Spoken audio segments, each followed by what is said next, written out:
But another thing that I learned when I was living overseas is that when you're an American living abroad, as some of you may know this experience, you are held personally responsible for everything that goes on in this country. So I began to get a greater understanding and passion as well for politics. And it was at that time when I combined the politics and the caricature that I became an editorial cartoonist. Next. And over the time, I've probably drawn 8 presidents and drawn 7,000 cartoons in total. Next. Even up to today with Barack Obama. Next. So, in 2006, when I was getting ready to leave the Sun, I began to ponder what the next step would be. But I had a history with animation, and animation was going to be the obvious place for the cartoonist of the future to go. Because if you're going to go onto the internet and use the digital technology, it has to move. And I would look at someone like William Donald Schaefer, and what a great face he was. Next. And I thought, what would happen if I could make him move?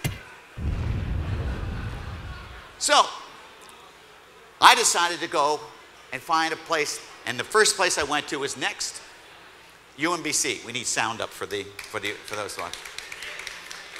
And there I became artist in residence, where I've been ever since. And I went to the UMBC and we put down a challenge. How about, I would like to make caricature, that most potent form of art, come alive in 3 dimensions. And not only that, I would want it to come alive so that the character would talk to you. Then I would like to have it come alive so we could make a commentary. But then finally, how about if I could make a character appear on the screen, talk to you in the audience, and you could talk back to him, and he would be able to hear you? How about that? And in the course of 2 years, we did just that. Next. But as I said, my history in animation goes back. I actually created this film in 1986, won 2 International Animation Awards. It's a television commercial from Great Britain. You'll really enjoy this. The director of it was the director who did Who Framed Roger Rabbit? And it stars Margaret Thatcher, the then Prime Minister of Great Britain, and her opposition leader. Do you consider that some newspapers treat politics with a trace of bias? One side always right, the other side always wrong. Or the other way round. Today we'll show all politicians without bias, not as saints or devils, but ordinary people. Hey, yeah!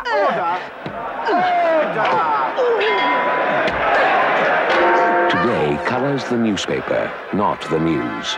Today, the newspaper that's broken the mold. So this cartoon, 30 seconds long, took 3 months to make. But the prospect with politics is that politics changes on a dime. How could it possibly be for you to be an animator, to do work and make it work in politics? So when I went to UMBC, I said, how about if we make this so we can do a piece of animation in 30 seconds that can be done almost immediately? So I started first with a bunch of drawings of George Bush. Next. And a block of styrofoam. Next. From the block of styrofoam, we went on and sculpted from it. Next. Next.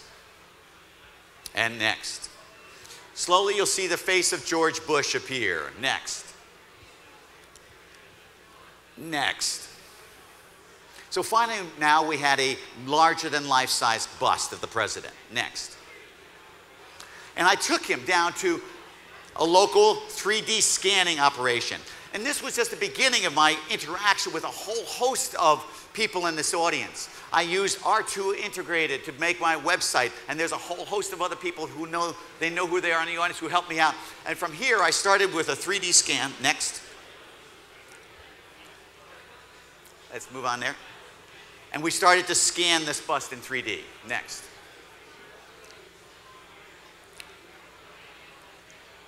Next. And next. The character, when he was scanned, actually had over 3 million pieces of digital information on the face, and you can see the subtlety that you could get on the character. Next. Now we had to make this face move. It was just a robot. Next.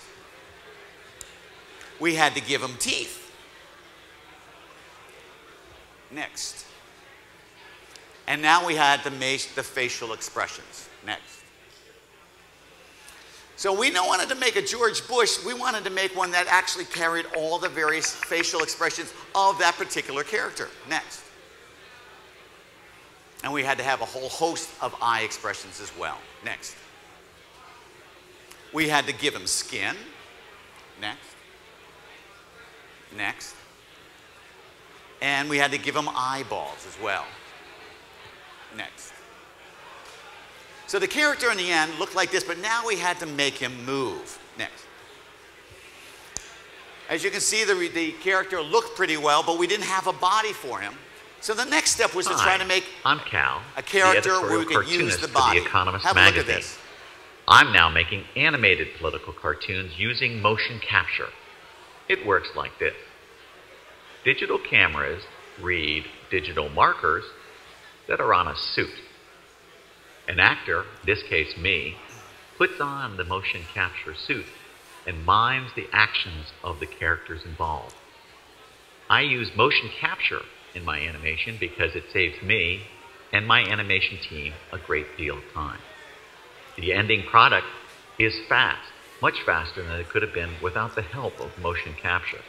This allows me to quickly animate characters like George W. Bush, Barack Obama, and Hillary Clinton.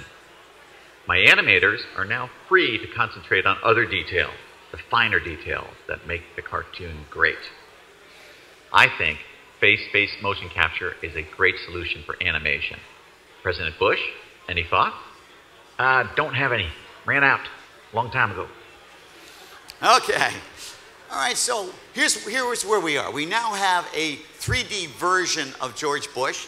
I went on to build a 3D version of Hillary Clinton and Barack Obama, and it is now also, by the way, 2008, a presidential election year.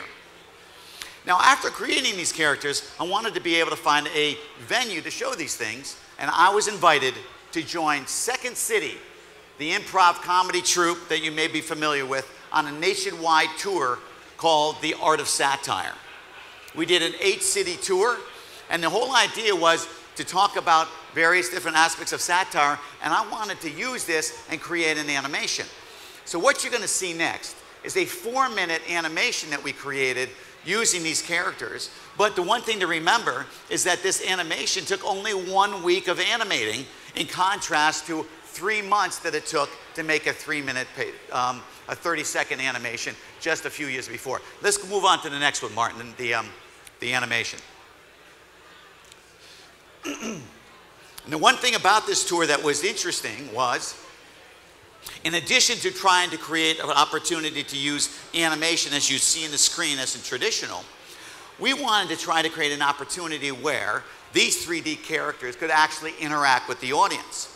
The motion capture suit that you saw me operating with there, we actually employed in our live performances. I would be backstage wearing a motion capture suit, and I would be wearing 2 microphones. On stage, a member of the Second City cast would be here and say, "Ladies and gentlemen, you have no idea how exciting we are today because we have piped in from Washington, D.C. Please welcome President George W. Bush." And there on the screen would be the large 3D version of Bush. Backstage is me wearing a motion capture outfit. I'm looking at a black wall, and I have one microphone going into a computer that does voice recognition technology that would make the Bush's mouth move at the same time.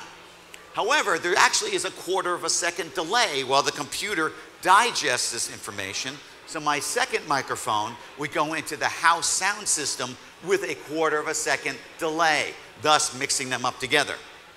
We would have one person in the audience who would, on cue, stand up and ask a question of the George Bush character, and at the appropriate time, I would give an answer. I'd answer them in real time, and I know his answers. I'm not real good at answering those questions, but I try. Martin, we got the next one. Here's an example of the Hillary Clinton. Next. And here's the 4-minute piece that we ran during the 2008 campaign. It is absolutely clear that this administration and President Bush continues to not let facts get in the way of his ideology. And for 10 delegates, that is the correct answer. And with Senator Obama in the lead with an insurmountable number of delegates, we enter the phone-in round. It's 3 o'clock in the morning.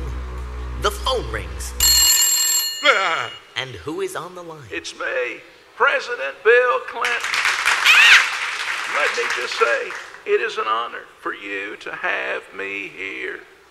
Bill, do you have any idea what time it is? Well, honey, I was just, Mr. President, your question for the candidates. Many Democrats feel you two should run on the same ticket. So my question is this. I am better than both of you put together. Come on, Bill. That's not a question. Damn right it's not. God bless you, and God bless America. Senator Obama, your response. President Clinton, not this time. Americans want change from the past. They want a brighter future. They want a future built on hope. Hope for a better America. For all Americans. Incorrect. You're dreaming. Senator Clinton, what's your dream ticket? Well, Senator Obama and I do agree on one thing. This is an historic election. If I win the election, Obama will be history. Ouch! Good one. That's correct. And since only Senator Clinton answered correctly, you each get 12 delegates. And now on to the super delegate round. The war in Iraq. What should the U.S. do next? Senator Clinton? We should bring our troops home in a safe and deliberate fashion. Wrong answer. Senator Obama. Bring our troops home immediately, without delay. I'm sorry, that is also incorrect. President Bush. Oh, me? Oh, right. Mr. President. Deal. No. No deal. Mr. President, you need to answer this question on the subject of Iraq. Oh, right. Yeah. Oh, I've got an answer. It's my job to answer. I am the answerer. And your answer is? Stay the course? No? I'm sorry. I'm very sorry. There are no right answers for Iraq. Let's get back to the challenges. Our next question is a phone-in from the presumptive Republican nominee, Senator John McCain. Go ahead, Senator. My friends, I'm getting pretty popular out here. My friends, what do you say you keep this game show of yours going for a few more months, or maybe even 100 years? Though I respect the audacity of your hope, Senator McCain, I will refrain. Hold on The there, people Buster. have It's not spoken. over yet. And statistically, I have already won the no. nomination to be your This Democratic race candidate is not for about who's President already of these won, United but States. about who is currently Obama? winning. Excuse I me. am the man. You are not the I man. am Candidate. on top. Okay, excuse me. Let's I get it have up, been come on on, top please. too. Hillary, it And is I'm a not just talking mathematical about this race. impossibility. You're killing All right, me here. that's enough from you This two. race This is race over. is You not two are over. ridiculous. Hillary, admit it. I can't is stop it. time. Careful. I'll start to cry. Enough. President Bush, final thought. Don't have any. Ran out a long time ago. All right, that was awesome. Come on, give it up for that. That was awesome.